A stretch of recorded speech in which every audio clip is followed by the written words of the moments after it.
नमस्कार, आप देख रहे हैं जनता मांगे जवाब और मैं हूं राजेश सोनी। एक देश एक कानून सालों से जिस मुद्दे पर देश भर में बहस होती रही, जिस पर राजनीति भी हुई और जो हर चुनाव में चर्चा का केंद्र बना रहा, अब वही समान नागरिक संहिता यानी कि यूसीसी मध्य प्रदेश की चौखट पर दस्तक दे चुका है। जी हां, मोहन सरकार ने साफ कर दिया है कि यूसीसी अब सिर्फ एक वादा नहीं बल्कि सरकार का अगला बड़ा फैसला बनने जा रहा है। उच्च स्तरीय समिति अपनी अंतिम रिपोर्ट सौंप चुकी है। 18 जुलाई को जगदीशपुर में होने वाली विशेष कैबिनेट बैठक में यूसीसी के मसूदे को मंजूरी मिल सकती है और उसके बाद इसे विधानसभा के मानसून सत्र में विधेयक के रूप में पेश किया जाएगा। यानी कि अगर सब कुछ तय योजना के मुताबिक हुआ तो मध्य प्रदेश यूसीसी लागू करने वाले राज्यों की सूची में शामिल हो सकता है। यानी कि सरकार इसे समानता, न्याय और संविधान की भावना को मजबूत करने वाला ऐतिहासिक कदम भी बता रही है। मुख्यमंत्री डॉक्टर मोहन यादव का कहना है कि इस मुद्दे पर कांग्रेस भी अपना रुख साफ करे, लेकिन कांग्रेस का आरोप है कि सरकार जल्दबाजी कर रही है। यानी कि यूसीसी अब सिर्फ कानूनी नहीं बल्कि राजनीतिक और वैचारिक बहस भी बन चुका है। ऐसे में सवाल यही है कि क्या मध्य प्रदेश यूसीसी लागू करने वाला अगला बड़ा राज्य बनने जा रहा है? क्या यूसीसी सामाजिक समानता का नया अध्याय लिखेगा या फिर विपक्ष की तरह इस बार और व्यापक चर्चा करने की जरूरत है? करेंगे आज इसी पर चर्चा, लेकिन उससे पहले देखिए हमारी स्पेशल रिपोर्ट।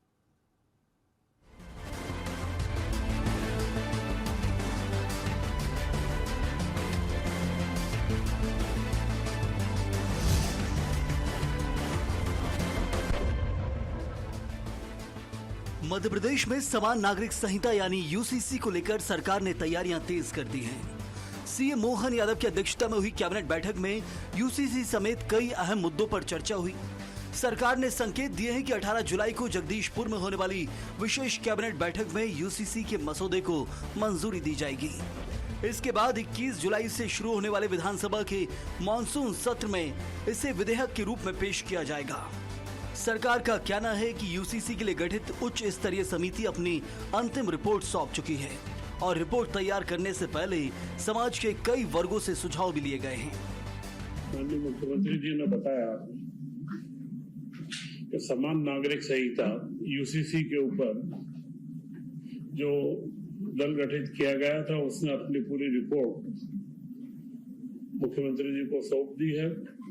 जगदीशपुर के अंदर विशेष कैबिनेट की बैठक आयोजित की जा रही है, जहां पर समान नागरिक संहिता के मसौदे को कैबिनेट की स्वीकृति दी जाएगी और उसके बाद इसे विधानसभा के अंदर लाया जाएगा। मुख्यमंत्री डॉक्टर मोहन यादव ने कहा कि यूसीसी को लेकर सरकार पूरी तरह प्रतिबद्ध है और इसे जल्द लागू करने की तैयारी कर रही है।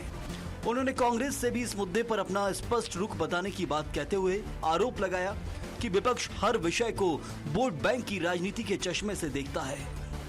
यूसीसी की रिपोर्ट कल हमको समिति ने भेंट कर दी है।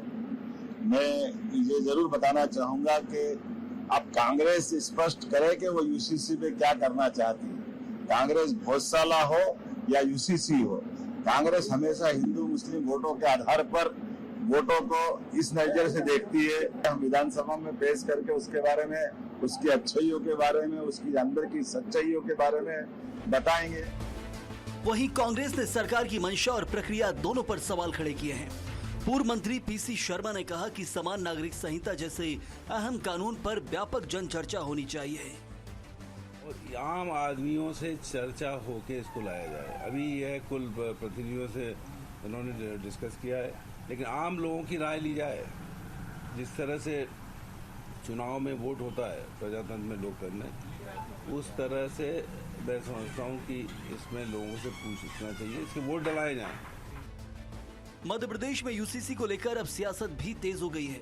सरकार इसे समानता, न्याय और सुशासन की दिशा में ऐतिहासिक कदम बता रही है, जबकि विपक्ष व्यापक चर्चा और जन भागीदारी की मांग कर रहा है।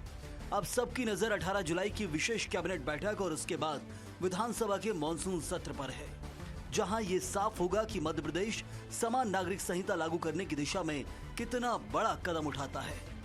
Payal Chaurasia, special desk report, Bhopal. तो देखिए, गुजरात और उत्तराखंड के बाद अब मध्य प्रदेश में भी यूसीसी लाने की तैयारियां जोरों पर हैं। जिस तरह से हमने रिपोर्ट के जरिए आपको बताया, सरकार यूसीसी लाने की तैयारी में, लेकिन विपक्ष इस पर सवाल यहां पर उठा रहा है। यानी कि राजनीति भी जमकर देखने को मिल रही है। इसी पर अब हम चर्चा को आगे बढ़ाते हैं। मेहमान हमारे साथ जुड़ गए। पहले मेहमानों का परिचय आपसे करवा देते हैं। हमारे साथ सचिन बघेल जी हैं, बीजेपी प्रवक्ता है।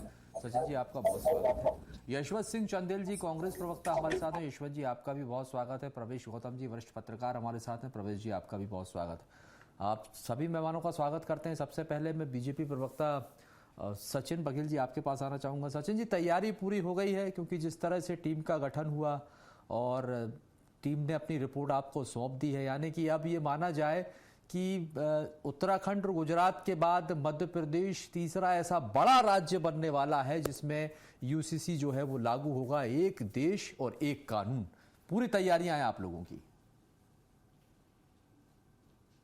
तैयारी में सरकार इसको यूसीसी को इस मानसून सत्र में लेकर आने की पूरी तैयारी में है। 9.5 लाख के लगभग पूरे सुझाव मध्य प्रदेश के अंदर आए हैं और उसके अंदर बड़ी संख्या में अल्पसंख्यक महिलाओं ने भी दिया है। उनके उसमें जितना 15,000 अल्पसंख्यकों ने इसमें जो सुझाव दिए उसके 71% महिलाएं, 38% पुरुष है जो इसके समर्थन में यूसीसी के लाने को लेकर के।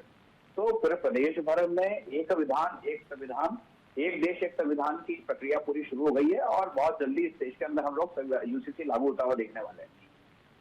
इसको लेकर सवाल ये है कि देखिए, आप लोगों ने समिति गठित की, समिति जो कि रिटायर्ड जस्टिस थी रंजना प्रकाश देसाई, उनकी अध्यक्षता में समिति जिलों पर गई। कुछ सुझाव मिले, क्या कुछ सुझाव मिले वो अभी कोई सार्वजनिक नहीं किए गए। विपक्ष भी ये कह रहा है कि चर्चा नहीं की गई है जनता से, व्यापक चर्चा नहीं की गई है। आप ये कानून पूरा जो आंकड़ा जो है वो पूरा सार्वजनिक है। पूरा की पूरा आंकड़ा जितना लिया गया है, मैंने कहा कि 15,000 मुस्लिम महिलाओं ने भी इसके अंदर सहभागिता ली और उसमें से 71% महिलाओं ने जो है वो यूसीसी का समर्थन में किया है। तो पूरे प्रदेश भर में भिन्न भिन्न प्रकार के अलग अलग संप्रदायों, जाति मत पंथों से जो सुझाव आए हैं और उनके अनुशंसा के आधार पर हम लोग आगे बढ़ने वाले हैं। तो इसलिए कि उन्होंने जो जितने पूरे प्रदेश भर में घूम कर जो लिए हैं उन सुझाव के आधार पर, उनकी अनुशंसा के आधार पर, प्लस जो उत्तराखंड में बाकी जगह पर जो ड्राफ्ट किया गया है उसमें से उसको भी देखा गया है कि उन्होंने किस तरह से उसको किया गया, किस चीज को एग्जम्पशन दिया गया है, किस चीज को अंदर किया गया है, वो सारी चीजों को तैयारी की गई है। और ये होने के बाद में न्यायिक प्रक्रिया सरल होगी। जो अलग अलग कोड चलते थे, बाकी अलग अलग कानून चलते थे, वो सब इसके अंदर बाद में खत्म होने वाले हैं और उसके बाद में एक विधान एक देश देखने वाले हैं। ये यूसीसी पूरा की पूरा ड्राफ्ट है। ठीक है यशवंत जी, क्या रुख है आपका एक देश एक कानून यूसीसी को लेकर? अगर ये कानून बनता है तो ये देखिए, सियासत से परे यदि बात करते हैं, अगर आप ये बताइए, क्या कांग्रेस इसके पक्ष में है या फिर नहीं?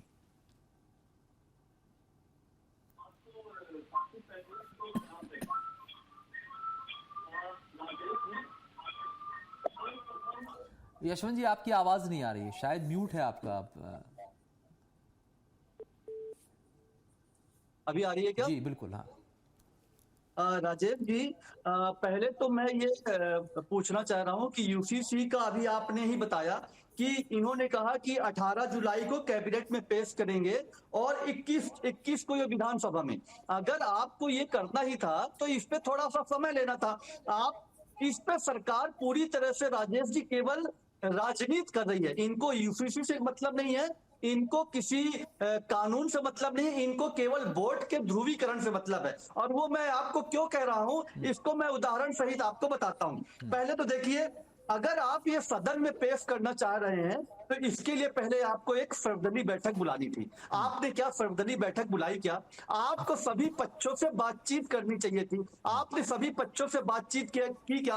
आप अप्रैल में आप एक समिति को गठित करते हैं और वो समिति जो है आपको जून में अपनी रिपोर्ट दे देती है। आदरणीय राजेश जी, अभी हमारे साथी भाजपा के प्रवक्ता ने ही कहा कि इसमें 15,000 महिलाओं ने, सोचिए देश की आबादी कितनी है, यहाँ पर प्रदेश में कम से कम 4 करोड़ महिलाएं हैं, उसमें से केवल, मतलब आपने एक जो छोटा सा सैंपल लिया। हमारा कांग्रेस का स्पष्ट मानना था कि आपको इस पे विस्तृत चर्चा करनी चाहिए। तहसील लेवल पे, ग्राम पंचायत लेवल तक आपको जाना चाहिए था। वहां पर पंचायत चौपाल लगाकर आपका लोगों से बात करनी चाहिए थी, उनसे सुझाव लेना चाहिए।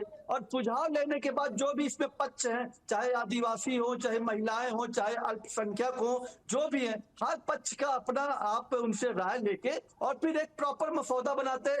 तो इनको तो ये करना नहीं है, क्योंकि इनको राजनीति करना है। आदरणीय राजेश जी, अगर देश में आज सच में किसी चीज की जरूरत है तो जरूरत है one nation one education system की जरूरत है। क्योंकि जिस तरह से लगातार नीट, सीबीएसई, सीयूईटी में ठीक है। पेपर वो लगातार उस- लीक हो उस रहे हैं। पर बाद में अभी आएंगे, हमने लेकिन राजीव गांधी लेकिन आप प्रौद्योगिकी कहीं में ना देखा कहीं ये चाहते जिस हैं तरह कि से पेपर चोरी हो जा रहे यूसीसी के हैं। तो समर्थन अभी में जरूरत, ठीक है, तरीका गलत हो सकता है। जो आप कह रहे हैं कि सुझाव नहीं लिए गए, व्यापक चर्चा नहीं हुई, लेकिन कांग्रेस का स्टैंड साफ है, ये मान लिया जाए। यूसीसी तो आप चाहते हैं ना, समर्थन करते हैं यूसीसी का, आना चाहिए यूसीसी। हाँ, आदरणीय राजेश जी, हम केवल ये चाहते हैं कि सरकार सभी पक्षों से विस्तृत बात करके और उस पर जो रिजल्ट आए उसके बाद सर्वदलीय बैठक बुलाए, हाँ, मतलब सर्वदलीय UCC बैठक आना में चाहिए। सबसे बात UCC के करें पक्ष में और तो उसके है। बाद उसको आगे बढ़े। और यूसीसी हम क्यों नहीं चाहते थे? हम संविधान के जो आर्टिकल 44 में जो प्रावधान रखा गया था, तो वो हम ही, हमारे संविधान निर्माताओं ने सबने मिलकर तो रखा था उसको,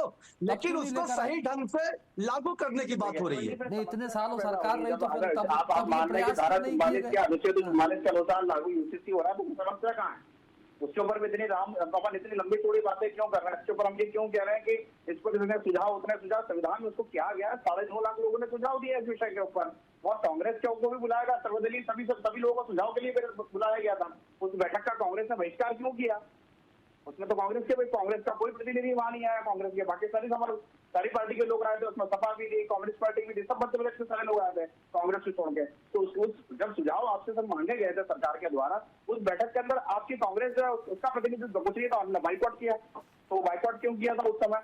जब धारा 44, आज हमको लग रहा है कि धारा 44 के अंतर्गत आपने ही बात कह रहे हैं कि हमने जो संविधान जो है उसके अनुरूप जो है यूसीसी जो है उसमें उसकी अनुशंसा की और लागू होता तो अच्छी बात है।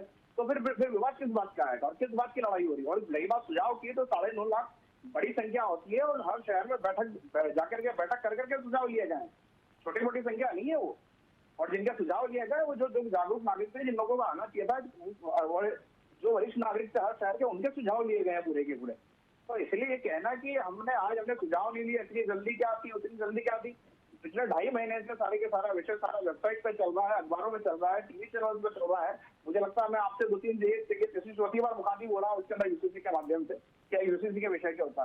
तो ये कितनी और जानकारी हो, कितना लंबा चाहिए था? और देश 70 साल से बात जो रहा है इस पूरे विषय की, करके खत्म करते हैं ना, नहीं करके कौन मना कर रहा है? आदरणीय राजेश जी, उसके लिए रुक जाइए। हाँ, बोलिए यशवंत जी। आदरणीय राजेश जी, ये हमसे क्या, इनके जो खुद एनडीए के जो सहयोगी दल है वो खुद यूसीसी का विरोध कर रहे हैं, उनको तो ये समझा नहीं पा रहे हैं। मैं आपको उदाहरण के लिए बताता हूँ, नागालैंड की इनकी नेशनलिस्ट डेमोक्रेटिक प्रोग्रेसिव पार्टी है, मेघालय की इनकी नेशनल पीपल्स पार्टी है, मिजोरम की इनकी मिजो नेशनल फ्रंट है। चलिए ठीक है, अब समय कम है, आप यहाँ वहां पहुंचेंगे तो मध्य प्रदेश की बात। रुक जाइए भाई, बात यह है कि आप समर्थन में बात खत्म होती है, अब कौन क्या कर रहा है छोड़िए। प्रवेश गौतम जी, मैं आपके पास आना चाहूंगा सर, कैसे देखते हैं? क्योंकि देखिए जिस तरह से अब मध्य प्रदेश, गुजरात और उत्तराखंड के बाद अब तीसरा राज्य होगा जहां यूसीसी लागू होगा, लेकिन यूसीसी को लेकर जो सियासत देखने को मिल रही, सरकार की तरफ से कमेटी का गठन किया गया, कहा जा रहा है कि जिलों में उनकी समिति गई, जनता से सुझाव लिए गए और उसके बाद अब कैबिनेट में लाकर मानसून सत्र में विधेयक लाकर उसके बाद पास करने की और तैयारी है सरकार की लेके आ रही। तो कैसे इस तैयारी को देखा जाए और दूसरा विपक्ष जो सवाल उठा रहा है, जो सियासत हो रही है, उसे कैसे देखा जाए?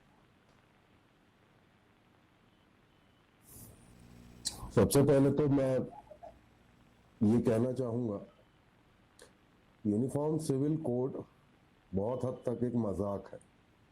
मजाक में बड़ी गंभीरता के साथ कह रहा हूं। बेसिकली मुस्लिम पर्सनल लॉ बोर्ड यदि उसको कोई स्टडी करे तो यूसीसी उसका एक प्रकार से रिप्लेसमेंट है। भाजपा ने 3 तलाक कानून लाया ये सोच के कि ध्रुवीकरण होगा और शायद मुसलमान जो समाज की महिलाएं हैं वो इनकी तरफ आएंगी, लेकिन उसमें उतनी सफलता मिली नहीं। यूसीसी में आप देखिए क्या है, शादी कब करना है, किससे करना है, बच्चे गोद लेना है, तलाक कैसे होना है और कंपनसेशन। अभी तक हिंदुस्तान में हिंदू मैरिज एक्ट और इनसे हिंदुओं का डिसाइड होता था और मुसलमानों का पर्सनल लॉ बोर्ड से डिसाइड होता था। यूसीसी के जो प्रावधान है उससे बहुत ज़्यादा देश को फ़ायदा या प्रदेश को फ़ायदा होता नहीं दिख रहा, सिवाय ध्रुवीकरण। कांग्रेस की अपनी मजबूरी है क्योंकि उन्होंने भी मुस्लिम वोट बैंक के लिए, पोलराइजेशन के लिए बहुत सारे कानून लाए। जो ये पर्सनल मैरिज एक्ट है, ये सब पहले ही डिसाइड होना था कि एक देश में हम नियम एक मानेंगे। इसके बाद वक्फ बोर्ड है और भी बहुत सारी चीज़ें। मैं और आप या हम जैसे जो हिंदू समाज से जुड़े हुए लोग हैं, उनके लिए यूसीसी कोई बदलाव नहीं लाएगा। हम आज भी उसी नियम से चल रहे हैं जो यूसीसी कह रहा है, कहने वाला है, जो मेरी जानकारी में है प्रारंभिक तौर पे। जो मोटा मोटा इफेक्ट पड़ेगा वो पड़ेगा मुस्लिम समाज। तो भारतीय जनता पार्टी मुस्लिम वोट बैंक को अपने पास तो कर नहीं सकती, तो उसको किसी तरह तोड़ा जाए कांग्रेस से। अब कांग्रेस बेचारी बीच मझधार में है कि विरोध करेंगे तो हिंदू वोट बैंक नाराज होगा और विरोध करेंगे तो हिंदू वोट बैंक नाराज हो जाएगा। उसको कैसे मैनेज करें? तो कहीं ना कहीं उनके लिए अभी ये गले की हड्डी है जो ना निकल सकते हैं ना उगल सकते हैं। एक और महत्वपूर्ण बात है, यदि इस बिल को जो अभी मैंने देखा है, हालांकि इसका पूरा ड्राफ्ट आया नहीं है मेरे सामने, पर इसमें आदिवासियों को छूट दे दी गई है। क्यों दे दी गई? क्या आदिवासी एक देश एक कानून या यूसीसी के दायरे में नहीं आ सकते क्या? उनको मल्टीपल शादी करने की उनके अपने एक नियम है, वो पालन करने की छूट है, बाकियों को नहीं है। तो यूसीसी में सनातन धर्म के जो अनुयायी हैं उनके लिए कोई कष्ट नहीं है, क्योंकि उससे कोई फर्क नहीं पड़ेगा। सिर्फ इस्लाम धर्म में जरूर जो लोग अनुयायी हैं उनको फर्क पड़ेगा। इसके बाद फिर आता है जो मैंने आपसे बोला, आदिवासी वर्ग, उसके लेके भाजपा चुप है। तो ये सिर्फ और सिर्फ एक पॉलिटिकल स्टंट है वोटों का पोलराइजेशन करने का। कोई एक इंसान 2 शादी कर लेता है तो उससे सरकार को कोई फायदा या नुकसान नहीं होता। सरकार की नीतियां अपने स्तर पे चलती है। लेकिन ये सिर्फ और सिर्फ, मैंने कहा, मोहन यादव जी अपनी इमेज बनाना चाहते हैं कि मैं हिंदू लीडर हूँ, और कहीं ना कहीं बीजेपी उनको यूपी चुनाव को देखते हुए प्रोजेक्ट करने की प्लानिंग भी कर रही होगी। तो ऐसे में यूसीसी जैसे नहीं, इस पर तो दोनों ही दल कुछ नहीं कह रहे हैं। इस विषय पर दोनों ही दल कुछ नहीं कह रहे हैं। जो आपने जिक्र किया आदिवासी समुदाय को अलग रखा गया है, तो इस पर तो दोनों ही चुप हैं। दोनों की तरफ से कोई प्रतिक्रिया सामने, क्योंकि सरकार तो अपना काम कर ही रही। उनका कहना है कि हमने आदिवासी, कांग्रेस भी इस पर सवाल नहीं उठा रही। नहीं उठाई है राजेश जी, उमंग सिंघार जी का बयान है।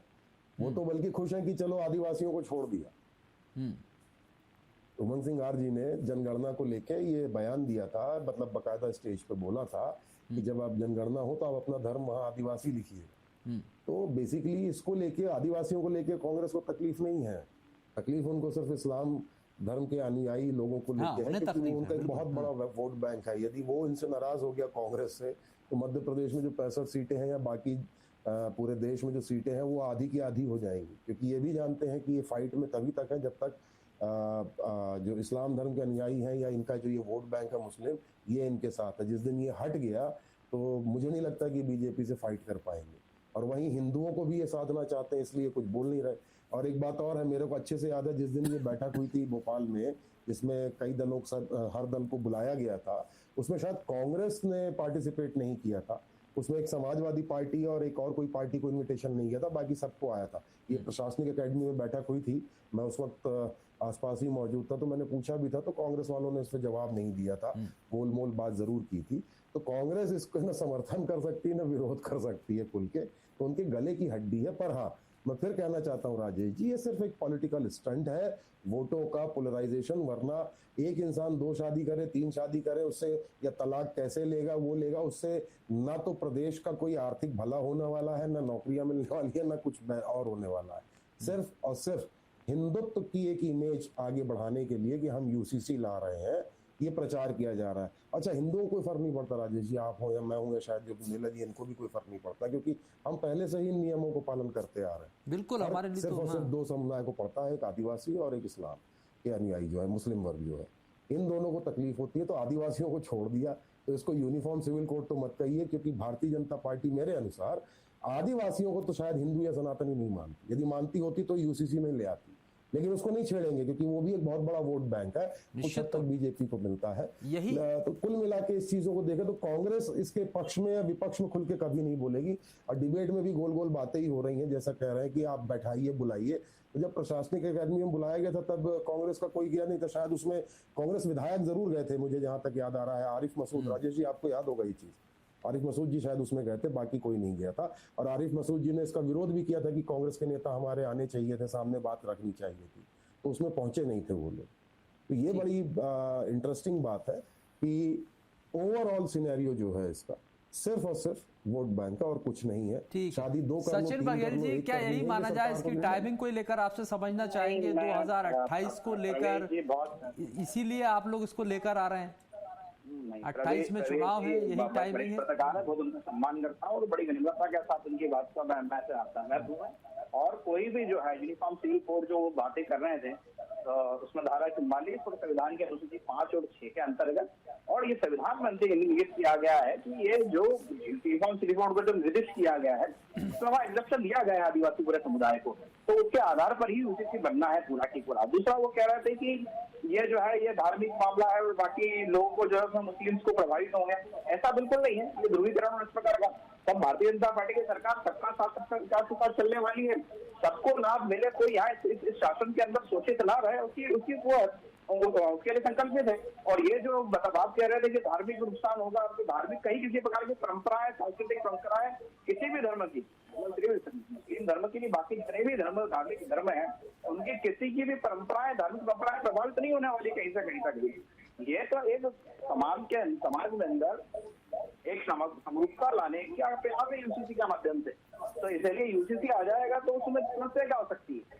तो थोड़ी यूसीसी आप तो इसकी वो नहीं है, इसको संविधान में आज से 50 साल 70 साल पहले ही इसको निर्दिष्ट कर दिया गया था, और उसमें ऊपर से कह रहे थे कि इसमें आदिवासी जो समुदाय है उसको जो है बहुत सारी प्रवीण जी ने, हमारे जो वरिष्ठ पत्रकारों ने बहुत सारी बातें कही, ऐसा कहीं कुछ नहीं है। बाकी आप उत्तराखंड के अंदर देखिए, आसाम में देखिए, आप क्या करके किसी को कहीं किसी को समस्या नहीं, यूसीसी लागू होने के बाद एक बार जाकर वहाँ के आदिवासी से जाकर बात कीजिए, उनको समस्या पैदा हुई क्या? मध्य प्रदेश में भी आज जो दिन भर का जो सैलरी है, जो ये बात आई जाकर के कि इसमें आदिवासी समुदाय का एक्सेप्शन दिया गया, तो उसमें वो खुश प्रसन्न है उसको लेकर के। और आदिवासी जो समाज है वो एक सनातन समाज है इस देश का।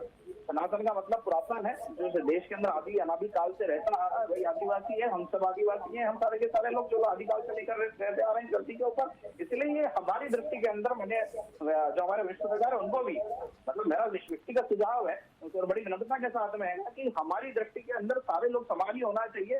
इस देश के अंदर जो भी इस देश के अंदर नागरिक रह रहा है ना, इस देश का मूल निवासी, हमको बात ध्यान रखनी चाहिए। ठीक है, कांग्रेस विधायक, माफ कीजिए, यशवंत जी कांग्रेस से हमारे साथ जुड़े। यशवंत जी, क्या आपको ये लग रहा है, क्योंकि देखिए जिस तरह से अब बीजेपी इसको लेकर आ रही है, तो एक तरफ ये बड़ा वोट बैंक हो जाता है, आदिवासियों की बात करें, बहुसंख्यकों की बात करें, लेकिन डर कांग्रेस को ये भी है कि अल्पसंख्यक, उनके हितों की बात कौन करेगा। तो यही कोशिश है कहीं ना कहीं कि भाई उनके विषय में बात तो कर ही लेते हैं, हम बात तो रख ही देते हैं, इसलिए यूसीसी का विरोध किया जा रहा है।